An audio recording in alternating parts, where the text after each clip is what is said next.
All right, here we go. We're recording. Beautiful Thursday, the last day of April, April 30th. First third of the year, excuse me. First 4 months of the year is just about done after today. So here we go. Kind of what we were just mentioning in the open about Virtual Spirit Week. Yesterday was Wilderness Wednesday. I don't know if you saw that, but I put a picture up of my little puppy out in the woods. So again, hopefully y'all are able to get outside, whether it was yesterday or sometime here. I know we have restrictions and social responsibility to be distant, but hopefully you're still able to get outdoors and enjoy the good weather. Today, Throwback Thursday. Post a favorite throwback school pick. I got one of those or two of those that'll pop up in a second here.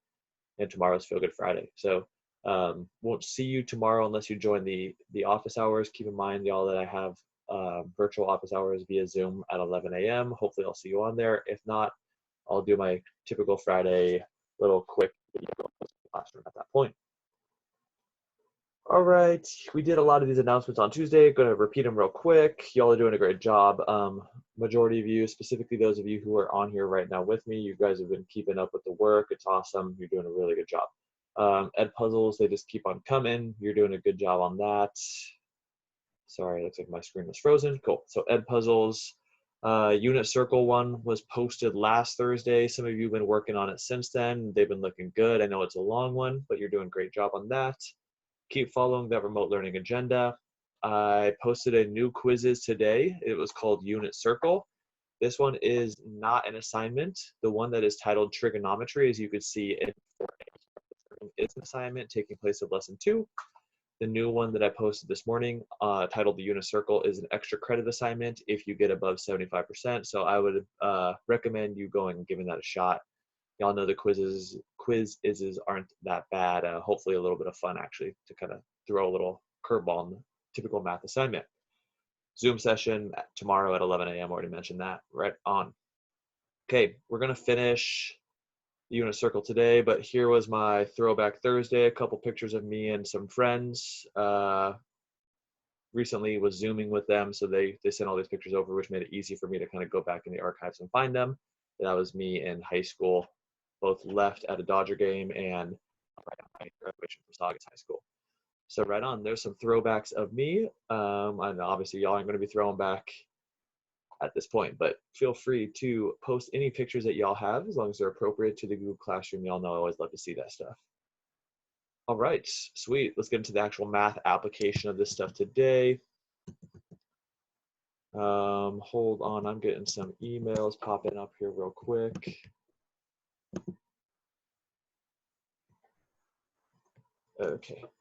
So what we're doing today is we're going to apply the last 2 lessons specifically. Well, this is actually basically finishing. We talked about doing the homework in class on Tuesday. We didn't get through all of it, so I want to wrap it up with 13 and 14 and number 40, which was applying all those ideas of degrees of an angle and radians, the distance around the circle, to really well-round our knowledge of the unit circle. And on Tuesday, we also talked about using special right triangles, 30, 60, 90, 45, 45, 90 right triangles to help us understand movement as well. So that's what we're going to do today. We're going to start off by going over that, and then we will also move on to lesson 6, which is basically the final culminating section of our entire unit circle conversation, at which point we will do a couple assignment problems or class problems, and then we'll get into the homework if we have time. So that's kind of the goal today. Again, if we run out of time today, please, please, please do not hesitate to stop by tomorrow during my office hours to help y'all out. All right.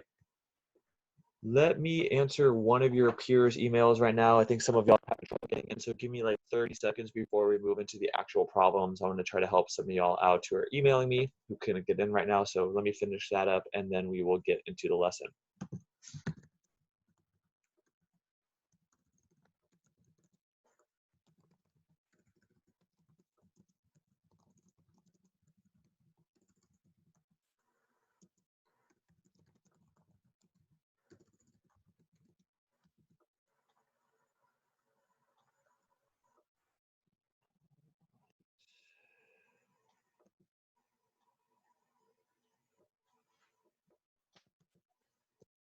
Hey, would one of y'all in here right now unmute yourself? Did it require a password for y'all to get in here? Because some of your classmates are saying that they're trying to get in and they can't get in because it wanted a password. And I think that's why we have so little students in here right now. Yeah, when I look at it, it's not looking for a password. It didn't? No, Okay. it didn't for me. It didn't? Did it ask you to type in the meeting ID, the thing that I typically put below the link? No, I just clicked the regular link and it let me. Okay, cool. Thank y'all.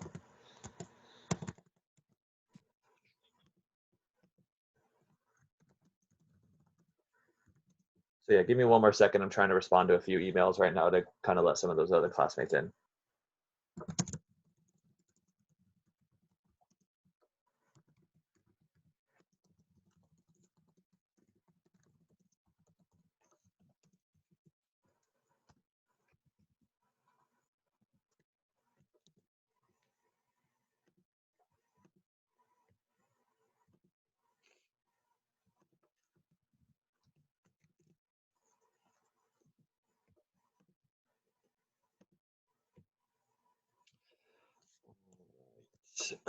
Okay, hopefully they can get in. Cool. Thank you all for answering that. I appreciate that.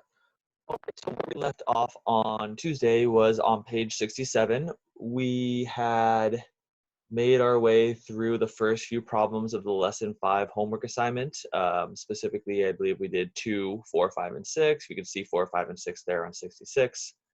We started to work our way through the degree and measures of quadrantal and 45-degree angles. You can see here we have degree of 45 and a radian of pi over 4, and we continue to work our way around of these 45-degree angles. And now we are going to work to try to get the 30-degree angles and the 60-degree angles. So again, this is on page 67, specifically problems number 13 and 14. And all right, let's do this. So 30-degree angles, let's go in green. We can kind of see as I zoom out here some of the quadrantal angles. Actually, let's do this just so it kind of give us perspective. 45 was halfway between, so it was all of these angles halfway between the quadrants.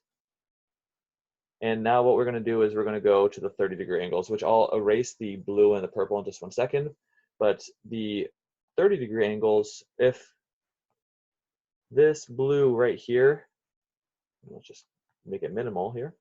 If this blue is a 45-degree angle, well, we know a 30-degree angle has to be less than 45. So between 0 and 45, 30 is somewhere in the mix, and the only line within the circle that could be between those two is this one right there. So that's basically how to decipher that that must be the 30-degree angle in this context. So here's a 30-degree angle right there. Technically speaking, we could keep going up by 30s, and that would be a 60-degree angle. But actually, if you notice, that's what number 14 is asking about. So we'll just do that right now. Actually, here's our 60-degree angle.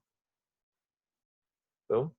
As we continue to go up 30 degrees every single time, we'd run into a 90-degree angle,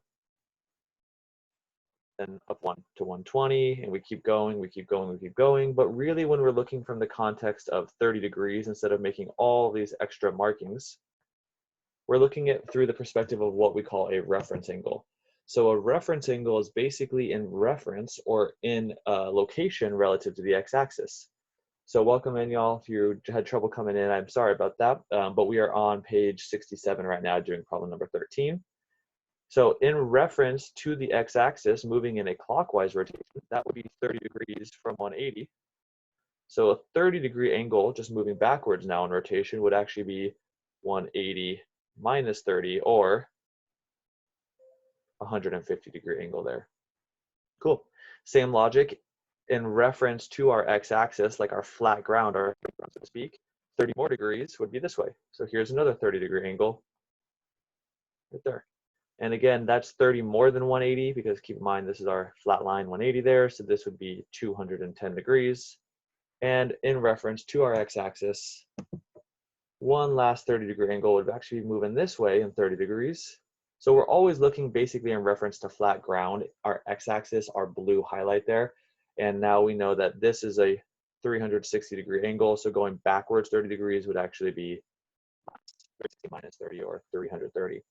So again, welcome in. If you were late in joining, sorry about the difficulty. I know that there was an issue with the link.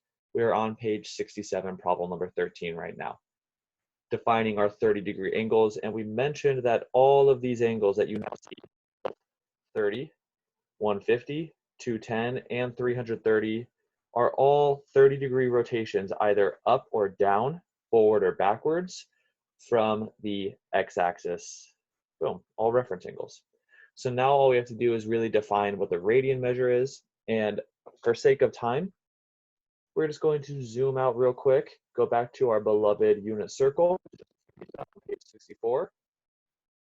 And we're going to get rid of all this crazy coloring that I had from Tuesday. We'll take a look at what our 30-degree angle, boom, pi over 6 and root 3 over 2 comma 1/2.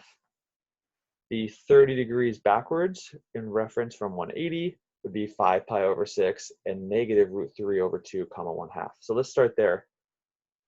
One, you notice that these two radian measures, pi over 6 and 5 pi over 6, are supplementary in a sense, or they combine to make one whole pi.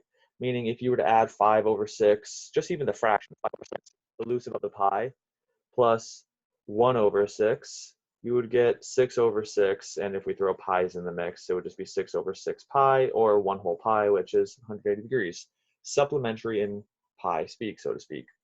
So that kind of makes sense, hopefully now as we start to see, but another big jump or a big kind of aha moment that we'll double down on in lesson 6 is that effectively, wherever you are in relation to your reference angle, 30 degrees just the opposite way, are going to be at both the same height, hence the same y, and they're going to be the same distance from the origin, aka the x value, except for now, as you can see, one is negative and one is positive, simply because one's on the left side where the negative x's are and one's on the right side. But long story short, once we kind of understand a small level, or realistically, once you understand the first quadrant here, every other ordered pair is just a repetition of these big three. At every single 30-degree reference angle, every single ordered pair, they're all the same ordered pairs, root 3 over 2 for the x, 1/2 for the y.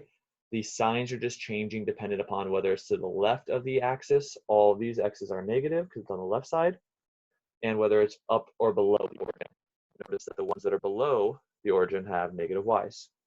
And this pattern repeats realistically over and over again, where all of the 45-degree angles have the same numbers, just positive or negative depending on their location. And all the 60-degree reference angles, 60 degrees backwards gets you to 120 from 180. But notice the ordered pairs are truly the same, they're just different signs. So that's kind of the crazy aha moment of the unit circle. It is just, hey, memorize the first quadrant or know the first quadrant, be able to figure it out through our knowledge of 30, 60, 90, 45, 45, 90 triangles, and then everything else is just repetition of that motion. All right, I kind of got off on a tangent there trying to explain what this crazy unit circle and how it was created, but really let's flash back to number 13 on page 67, because really all we cared about in this problem specifically were the radians and the ordered pairs. So, all right, let's go back down to number 13. I had a radian measure of pi over 6. 30 degrees is the same as pi over 6 radians. 150 degrees was 5 pi over 6 radians. Keep in mind, y'all, that this whole thing right here, 180, is pi. So to get to 210, really you just take pi plus that 30-degree angle, because all we're doing is adding another 30 degrees to it, and we add them up. We'll do this quick addition real fast. Pi is the same thing as 6 pi over 6, because 6 over 6 is 1. We add up our numerators, we get 6 plus 1 is 7 pi's. Denominator stays the same. There is our 210. And last but not least, I'll just do this last one real quick. We could always check the unit circle. 11 pi over 6. Again, if you added another 1/6 pi, you'd get back to a full revolution of 2 pi's. All right, almost done with this. On Tuesday, we didn't get to go through the ordered pairs. However, the directions do ask us to do so. So let's get that done. Ordered pairs for this one are, I'm kind of running out of room here. My writing's a little too big. It's 3/2, comma 1/2. Both are positive because it's to the right and above. So we have to the right √3/2 and up 1/2. As opposed to the 150 degree, we went to the left √3/2, which means negative √3/2 for axis of the origin. And then after we go to the left about, what, 0.85 units, we go up 1/2 unit. So we're here. And it's really just the same numbers, √3/2, 1/2, all over the place. Since now we go to the left and down, both our coordinates are negative. And since now we go to the right, our x value is going to be positive. Notice again, same x location as above, so same x location, √3/2, but now it's just down 1/2 units, so that's why our y value is negative. Sweet. All right, and we are almost done. Let's make the 60s real fast here. 60 degrees, I'll do this rapid fire now because I know I've spoken about how we've gotten all these values kind of to an extreme amount. This is kind of our really shallow x there. 60 degrees forward, backwards, 60 degrees from the x-axis always are those reference angles. So we have 60, 120, because 180 minus 60 from 180 gets us 120. Sweet. 180 plus 60 gets us to 240. And sure enough, 360 working backwards minus 60 gets us to 300. Okay, this one's pi/3. This one would be 2 pi/3. Again, notice supplementary in nature. Pi/3 plus 2 pi/3 gets you, oh, boom, 1 pi. This one would be 5. No. Gosh, I don't have it memorized, it seems. That one's 5 pi/3. And then this one would be 4 pi/3. Cool. Again, you could get any of these values just for sake of time. I know time is of the essence here on this class due to our limited time. All of these radian measures, 100%. Just go back and look at that ordered, that unit circle right now. That's really what our focus is on memorizing those, okay? All right, sick. Okay, so let's move past the ordered pairs now. We know that we can reference the unit circle. Time is already running short, so we can keep on cruising here. Last problem I wanted to finish on lesson 5 was problem number 40. So problem number 40, and I know I'm moving pretty quick, so feel free to go back and check out this recording and pause it at any time. Kind of actually trying to stall right now so y'all can write down some of that information. I trend into problem number 40. So let's head on down to one of the next few pages, problem number 40, last homework problem, page 70. Boom. We wanted to figure out the sine of A, the cosine of A, and the tangent of A for this triangle. This is just a straight review of SOHCAHTOA, our intro to trig. So we know sine of any angle, whether it be theta or A, is equal to the opposite side over the hypotenuse. Boom. So sine is opposite over hypotenuse, O for opposite, H for hypotenuse. Ka says cosine, the C for cosine, the cosine of any angle is equal to the A stands for adjacent or next to, the H stands for hypotenuse again, sweet. And last but not least, tangent of any angle,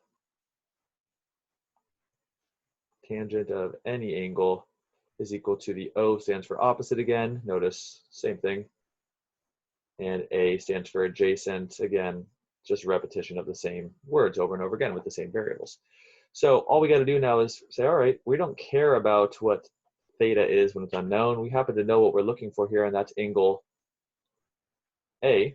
So I'm going to replace all of my thetas with an A, because that's our given angle, the sine of A, the cosine of A, and the tangent of A.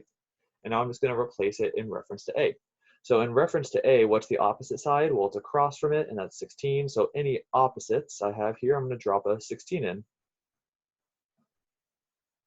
Okay, what is the adjacent side or next to? You might be able to make an argument that both of these, 30 and 34, are next to angle A. They make up the rays or the terminal and initial side of the angle, but 34 has a more direct name since it's across or opposite our right angle. That's our hypotenuse. So then really 34 is going to take place of our h's or our hypotenuse, which means our process of elimination 30 has to be the adjacent side.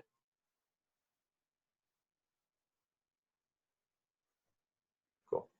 Now all that we would do is, because we've been trained to simplify fractions as much as possible, is find the GCF, take a 2 out of both, 8 over 17 for sine of A, take a 2 out of both, 15 over 17 for cosine of A, and last but not least, take a 2 out of both, 8 over 15 for tangent of A. By the way, 8, 15, 17, I do believe is a Pythagorean triple, if that rings any bells from our geometry time. If not, no stress, we know we could always prove it with Pythagorean theorem. All right, number 40, lesson 5, complete. So we're going to trend into lesson 6 today if we don't finish it, and odds are that we won't due to time.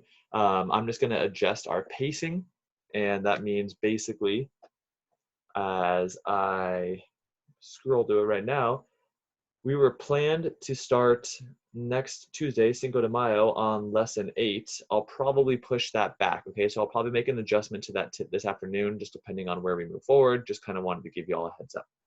So lesson 6, probably not going to get through all of it today. We will continue with it, whatever we don't finish next week on Tuesday. All right, here we go.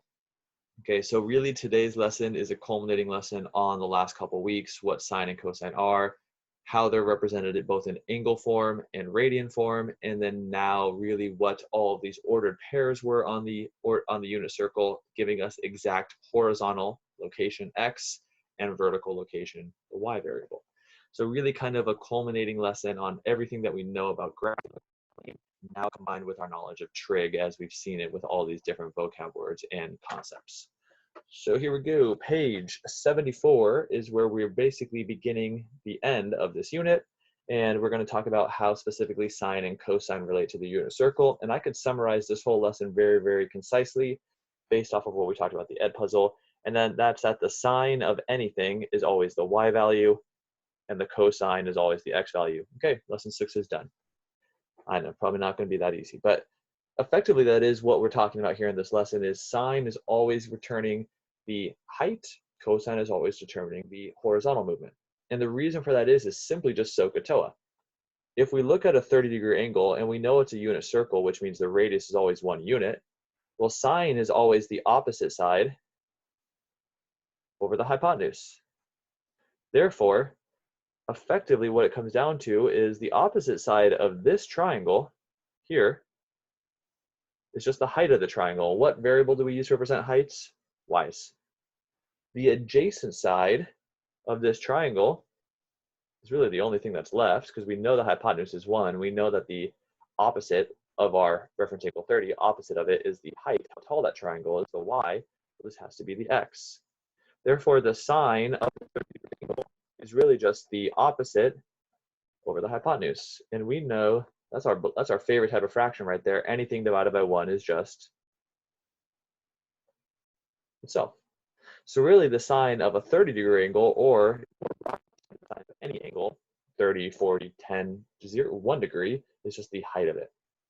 And then therefore the cosine of any angle, 30 degrees is the example we're using in this problem, is just the adjacent.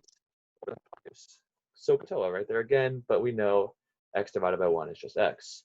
So that kind of uses SOHCAHTOA to verify that, hey, the cosine of any angle is its left-right movement, its x movement. The sine is its up-down movement. So in this problem, what is the coordinate at point P? Well, we know this is a 30-degree angle, so we could really quickly flash back to our beloved unit circle. I know it's probably giving you epilepsy if you're looking at me move it up and down so quick, but the cosine and the sine, the ordered pair of this angle for a 30-degree motion, is this thing right here, root 3 over 2 comma 1/2. So basically, what's the coordinate at 30 degrees? that very same thing, root 3 over 2, comma, 1/2, okay? Legitimately don't even need to be given that here to be able to know it. We could prove it with a 30, 60, 90 right triangle with that ratio that we discussed last class. So what is the length of OQ? Well, OQ is just the X value, which means, boom, we're just gonna take that X value of our ordered pair, because the ordered pair just tells you location of something. All right, what's the vertical leg of our triangle? Just a Y value, because we know Y deals with vertical. So realistically, this has a height of 1/2, has a horizontal location of root 3 over 2, which is why that point P, based on our knowledge of the unit circle and 30, 60, 90 right triangles, is that ordered pair. So really today's lesson, or I guess pretty much we're going to do one more problem, but this set of problems and what we'll finish with on Tuesday is just a repetition of the unit circle, culminating the whole unit, unit in the book, not unit of a circle, but also a knowledge and a repetition of our knowledge of geometry, so to speak. And that's kind of why typically you take geometry before you get into this class, for the trig aspect of it. All right, number 2 is done. Let's finish off on the next page, page 75, with problem number 3, and we'll call it for today, okay? So here we go, cruising on down, number 3. Hey, look, we got another 30, 60, 90 right triangle here on page 75. Sweet. What's the value of X and Y? So we know that this is a unit circle or a unit angle. Boom. Imagine this was a circle here. Okay, really poorly drawn circle, but hopefully you get the general idea of it. There's the origin. There's our 30-degree angle. There's the point, okay? So what's the value of X and Y? Hey, look at one just above. We just mentioned that this point here is root 3 over 2, comma 1/2. Sweet. Which means our X value is the X coordinate, and the Y value is our Y coordinate. So what's the value of X and Y? X equals root 3 over 2. Y equals 1/2. And the whole point of part B is basically just to ingrain in our brain that the sine of any angle, like 30, is just its Y value, 1/2. And the cosine of any angle is just its X value, root 3 over 2. I'm going to prove this here real quick by just using a calculator. I'm going to type in the calculator sine of 30, and we should get 1/2 in decimal equivalent, or 0.5. So let's check it out. Sine of 30 degrees is equal to what? 0.5. Let me change it into a fraction. 1/2. Sweet.